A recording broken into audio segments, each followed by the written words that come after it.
Hello guys, in this video I'm going to show you how to change your number in Opay if you want to migrate to another number without losing your phones. Here's how to do it. Open your Opay app. Click on your profile at the top left corner. Now click on phone number. You're going to see an option that says change phone number. You may update your phone number if you no longer use this number or lost access to it.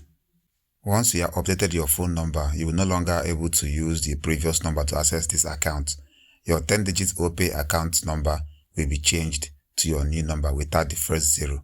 The new number will be used for login access, payment verifications, and other purposes related to this account. So have in mind, once your account is transferred to your new number, you can't reverse it back. So have in mind, you can't reverse this process. So click on continue.